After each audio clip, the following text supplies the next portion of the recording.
গত কয়েকদিনে ফ্রান্সকে নিয়ে তেমন কোনো আলোচনা চোখে পড়েছে বলে মনে পড়ছে না। ইভেন আমি নিজেও ফ্রান্সকে নিয়ে কারোর সাথে আলোচনা করেছি কিনা তাও মনে নেই।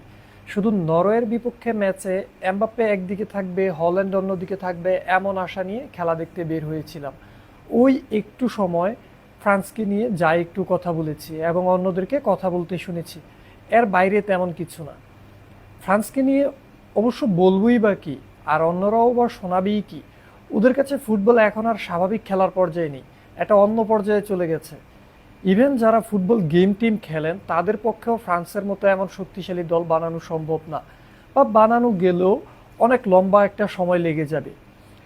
আপনি একবার চিন্তা করেন যে কোনো একটি ম্যাচে ভিনিসিয়াস জুনিয়র বাজে পারফর্ম করলো, ওই ম্যাচে ব্রাজিলের অবস্থা কি হবে? বা কোনো ম্যাচে লিওনেল মেসি বাজে পারফর্ম করলো, ওই ম্যাচে আর্জেন্টিনার অবস্থা কি হবে? বা স্পেন লামিন ইয়ামালকে ছাড়া তারা এবারের বিশ্বকাপে একটি ম্যাচ খেলতে নেমেছিল, ওই একটি ম্যাচেই তারা জিততে পারেনি। অথচ ফ্রান্স চাইলেও তাদের সেরা খেলোয়াড় সবাইকে একাদশে নিয়ে মাঠে নামতে পারবে না, এটা সম্ভবও না। ফ্রান্সের অ্যাটাকিং লাইন আপে আছেন Kylian Mbappe, Ousmane Dembele, Michael Olise, Desire Doue, Bradley Barcola, Marcus Thuram, Jean Philippe Mateta, Rayan Cherki ও ম্যাগনেস একলিউচে। মোট ৯ জন। দিদিয়ের দেশম যদি সিদ্ধান্ত নেন যে 4টি পজিশনে এক খেলোয়াড় নিয়ে মোট কত রকম কম্বিনেশন পাওয়া পসিবল, উত্তর হলো 126 রকম। অর্থাৎ 9 জনকে নিয়ে 126টি আলাদা রকমের অ্যাটাকিং লাইন আপ তৈরি করা যাবে। ইভেন দেশম যদি এভাবেও ভাবেন যে প্রতি ম্যাচেই ওসমান দেমবেলে ও কিলিয়ান এমবাপ্পে তাদের নিজ নিজ পজিশনে খেলবেন এবং অ্যাটাকিং লাইন আপের বাকি পজিশনগুলোতে পরিবর্তন আনা হবে, তাহলেও 21 রকমের আলাদা আলাদা লাইন আপ পাবেন। অথচ ফাইনাল পর্যন্ত পৌঁছাতে ফ্রান্সকে খেলতে হবে কেবল 8টি ম্যাচ, 4টি তারা ইতিমধ্যে খেলে ফেলেছে। তখন বলছিলাম শিরোপার অন্যতম দাবিদার দেশগুলোর প্রধান তারকা অফ ফর্মে চলে গেলে ওই দলগুলোর অবস্থা কেমন হতে পারে তা নিয়ে। ইভেন আপনি যদি তারকায় ঠাসা ইংল্যান্ড দলের দিকেও তাকান, সেখানেও একই ব্যাপার। তারা হ্যারি উপর অনেক বেশি নির্ভরশীল। হ্যারি একটি বাজে ম্যাচ মানে ইংরেজদের একটি জয়বিহীন রাত, সেটা গত বিশ্বকাপের কোয়ার্টার ফাইনালে ফ্রান্সের বিপক্ষে ম্যাচই হোক বা এবারের বিশ্বকাপে গ্রুপ পর্বে ঘানার বিপক্ষে ম্যাচটিই হোক। ঘানার বিপক্ষে ম্যাচে হ্যারি ম্যাচ রেটিং ছিল 5.5, মানে বেশ বাজে রকমের পারফর্ম করেছিলেন আর কি। ম্যাচটিতে ইংল্যান্ড কি করেছে? গোলশূন্য ড্র। তবে এসব হিসেবে ফ্রান্সকে কিছুতেই মেলানো যাবে না।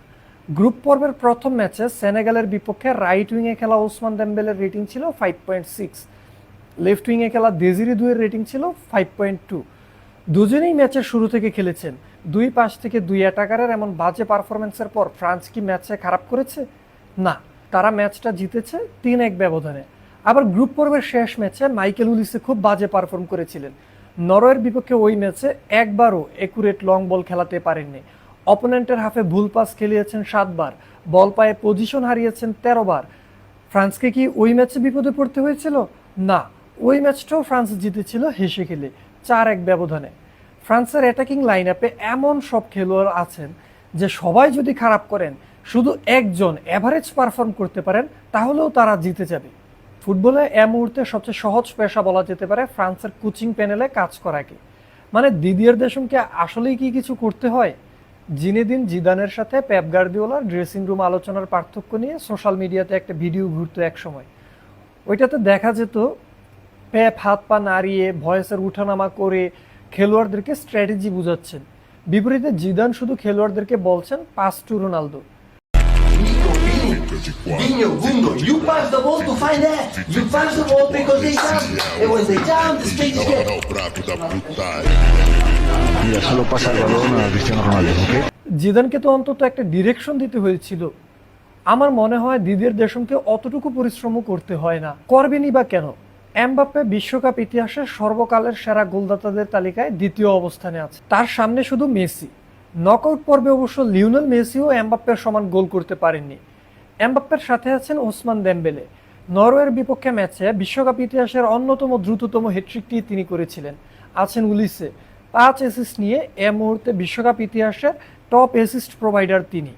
বিশ্বকাপ ইতিহাসেই তার চেয়ে বেশি অ্যাসিস্ট করতে পেরেছেন মাত্র কয়েকজন।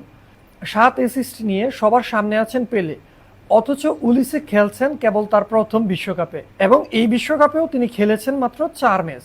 গোল পেয়েছেন দেজিরি দুয়ে, বারকোলা, এ দুজনেও। এদেরকে দেশম আলাদা করে আর কি গোলের কথা বলতে পারেন? তার অবস্থা তাই হয়েছে, নেই কাজ তো খই ভাজ টাইপের। তিনি বসে বসে এক্সপেরিমেন্ট করেন।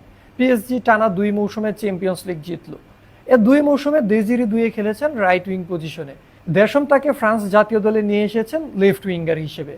এ মৌসুমে বায়ার্ন মিউনিখের হয়ে মাইকেল উলিসে খেলেছেন রাইট উইং পজিশনে। ইভেন বিশ্বকাপের আগে বাছাই পর্বে ফ্রান্সের হয়েও তিনি রাইট উইং পজিশনেই খেলেছেন। বিশ্বকাপে প্রথম ম্যাচের হাইড্রেশন ব্রেকের পর থেকে তিনি খেলছেন অ্যাটাকিং মিডফিল্ডার হিসেবে। টানা 2 মৌসুমে চ্যাম্পিয়ন্স লিগ জেতা পিএসজির হয়ে খেলেছেন ওসমান দেমবেলেও। সেখানে তার পজিশন ছিল ফরওয়ার্ড লাইনে নাম্বার 9 হিসেবে। এ পজিশনে খেলেই তিনি জিতেছেন ব্যালন ডিওর। দিদিয়ার দেশম তাকে ফ্রান্স দলে নিয়েছেন নাম্বার 10 পজিশনের জন্য, তবে এখন তিনি খেলছেন রাইট উইংয়ে। দেশমের মা মারা গেছেন গত সপ্তাহে। মানসিকভাবে তিনি কিছুটা অস্থিরতার মধ্যে আছেন এখন। মায়ের শেষ কৃত্যানুষ্ঠানে যোগ দিতে দলের ডাগ আউটে থাকতে পারেননি নরওয়ের বিপক্ষে ম্যাচে, তবে ফ্রান্স ওই ম্যাচে সহজ জয়ই পেয়েছিল।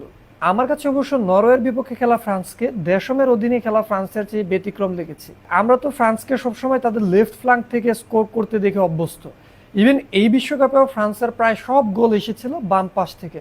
শুধু নরওয়ের বিপক্ষে ম্যাচে আমরা ওরকম ফ্রান্সকে দেখলাম যারা রাইট ফ্ল্যাঙ্ক থেকে ইচ্ছে মতো গোল করে আনলো। দেশমকে যে একেবারে কিছু করতে হয়নি তা অবশ্য বলা ঠিক হবে না। দেশম অন্তত 3টি গুরুত্বপূর্ণ কাজ করেছেন। প্রথমত, লেফট ব্যাক পজিশনে থিও হার্নান্দেজ বা লুকাস দিগনে যেই খেলুক না কেন, আগের মতো বল নিয়ে ওরা কেউ অ্যাটাকে যাচ্ছে না, ইনভার্টেড লেফট ব্যাক হয়ে খেলছে এবারে। দ্বিতীয়ত, ডান পাশে joules Kunde overlapping right back থেকে এবারে আন্ডারল্যাপিং রাইট ব্যাক হিসেবে খেলছেন। বার্সেলোনাতে যেমন ওয়াইড এরিয়াতে দৌড়ে গিয়ে ডিফেন্ডারদের নিজের দিকে টেনে নিতেন, ওরকম না, ডিফেন্সের মাঝখানে ঢুকে পাসিং অপশন তৈরি করছেন ফ্রান্সের হয়ে। তৃতীয়ত, নিজেদের হাফে অন দ্য বলে বিল্ড আপের সময় শুয়ামিনিকে ব্যাকলাইনে চলে যেতে দেখা যাচ্ছে।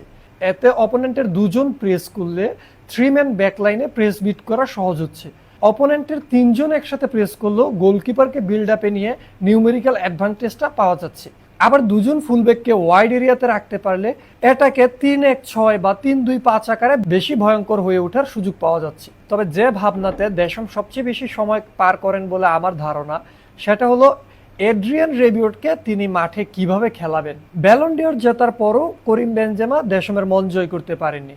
অসামান্য প্রতিভা থাকার পরেও ব্লেইস মাতুইদি জাতীয় দলে কখনো থিতু হতে পারেননি। কিন্তু কোনো এক অজানা কারণে দীর্ঘদেহী রেবিওট দিনের পর দিন, মাসের পর মাস, বছরের পর বছর ফ্রান্স জাতীয় দলে খেলেই যাচ্ছেন। রেবিওকে জাতীয় দলে যে ভূমিকায় নিয়ে আসা হয়েছে বলে দেশম জানিয়েছেন, অর্থাৎ মাঝমাঠে বল হোল্ড করা। রেবিও বাকি সব কাজ যেমন তেমন করে নেন, কিন্তু এটা পারেন সবচেয়ে কম। প্রেস রেজিস্ট্যান্ট নন, ড্রিবল করে সামনে এগোতে পারেন না, বিশাল আকৃতির শরীর নিয়ে বলটা কোনো রকমে ঢেকে রাখেন অপোনেন্টের থেকে, এবং এটা করতে গিয়ে প্রায়ই নিজের পজিশন হারান। তবুও দেশম তাকে খেলাবেনি। অবশ্য এজন্য দেশমকে তো কেউ আর শুলে চড়াবে না, কারণ গত 2 বিশ্বকাপে তিনি দলকে নিয়ে ফাইনালে খেলেছেন, এবং বড় কোনো অঘটন না ঘটলে এবারেও ফাইনালে ফেভারিট তার দলই। আপনাদের কি মনে হয়, ফ্রান্স কি এবার ফাইনালে পৌঁছতে পারবে, নাকি কোনো অঘটনে তারা ছিটকে যাবে ফাইনালের আগেই? আপনার মতামত জানাতে পারেন কমেন্ট বক্সে। আর বিশ্বকাপ জুড়ে আমাদের সাথেই থাকুন।